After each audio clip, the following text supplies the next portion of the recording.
ng Pilipinas bilang isang bansang sagana sa Dahil agrikultura. laganap pa rin ang gutom sa bansa. Natatakot ang Department of Agrarian Reform sa posibleng food shortage kung magpatuloy ito. No way to earn a living to feed. Bitin kapag walang-wala na sa budget. The province is expecting to lose at least half its crop.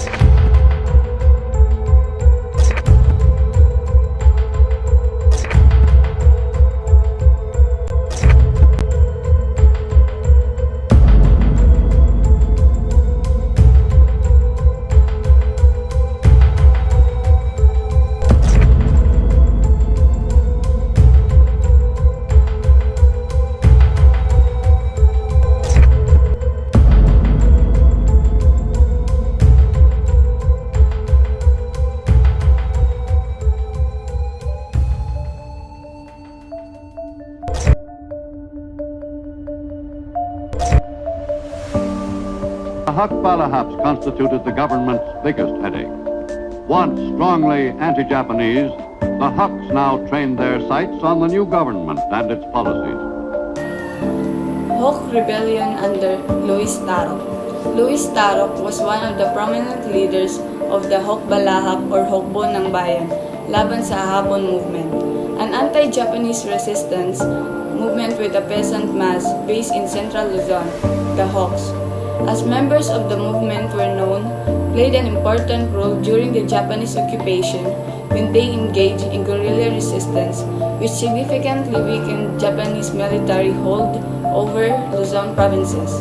During the late 1940s and early 1950s, the communist-led organization became known as the Hukbong Mapagpalayan ng Bayan, as they fought the government which they accused of serving the interests of the Americans and the landlord class. The government responded with military campaigns and arrests of Hawks leaders. Clashes between government and Hawk forces brought turmoil in the provinces. Tarok was granted amnesty by President Elpidio Quirino in 1948, but subsequent negotiations between the government and the rebels failed and the insurgency continued. In 1954, Tarok finally surrendered to President Ramon Magsaysay.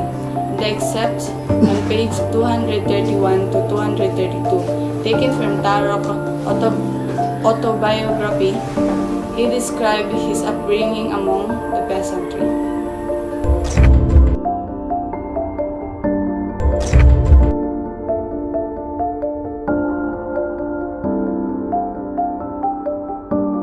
Republic Act No. 34, President Manuel Rojas, 1946-1948, acknowledged the evils of the prevailing agricultural tenancy system. During his term, Republic Act No. 34 was passed, which established a 70-30 sharing agreement between the tenant and landlord, respectively, and reduced an interest rates of landlord's loans to tenant to at most 6%. In his message to Philippine lawmakers, he decided the tenancy system and proposed several changes. His intended reforms, however, were never fulfilled because of his untimely death in 1948. Republic Act 3844. It was President Diosdado Macapagal in 1961 to 1965 who undertook the first comprehensive agrarian reform program during the post-war period. The law which made it possible was Republic Act No. 3844, also known as the Agricultural Land Reform Code, and passed in 1963. Under the said law, the tenancy system has to be gradually abolished and replaced with an agricultural leasehold system. It ultimately sought to turn tenants, farmers, into owner-cultivators by focusing on land redistribution, farmer independence, and productivity improvement. Initial resort in towns declared as land reform areas proved to be promising, but there were also setbacks such as the Congress' failure to enact a bill to fund the implementation of the program.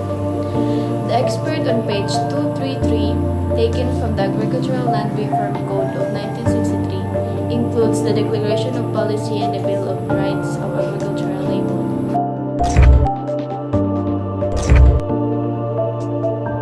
I signed Proclamation number 1081, placing the entire Philippines under martial law. Decree number 27, Presidential Ferdinand Marcos, through his Proclamation number 1081, signed on September 21, 1972, declared martial law all over the country and assumed all powers of government, citing widespread discontent and unrest among our farmers. As contributing to the existence national emergency, he proclaimed the entire country as a land reform area through his Presidential Decree number 2.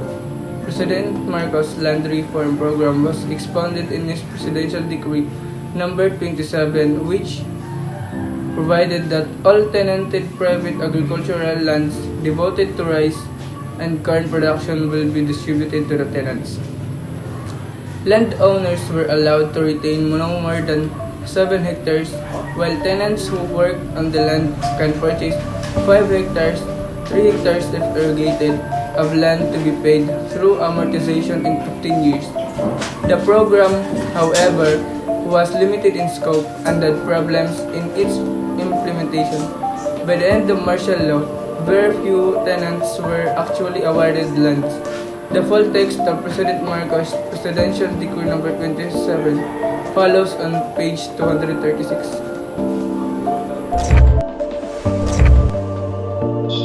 Let me reiterate the principles of my idea of agrarian reform. Republic Act 6657. Agrarian reform was a key policy of the late Corazon C. Aquino administration, year 1986-1992, in its drive towards economic industrialization. Proclamation number 131 articulated the Comprehensive Agrarian Reform Program, or CARP, of the government. It declared that all public and private agricultural lands are to be distributed to tenants, thereby making the program the broadest in terms of scope. Ikalabing-anim ng Nobyembre taong 2004, naganap ang tinaguriang Hacienda Luisita Massacre. 7 magsasaka ang patay at aabot sa 100 sugatan sa gitang hacienda matapos ang girian sa isinasagawang protesta.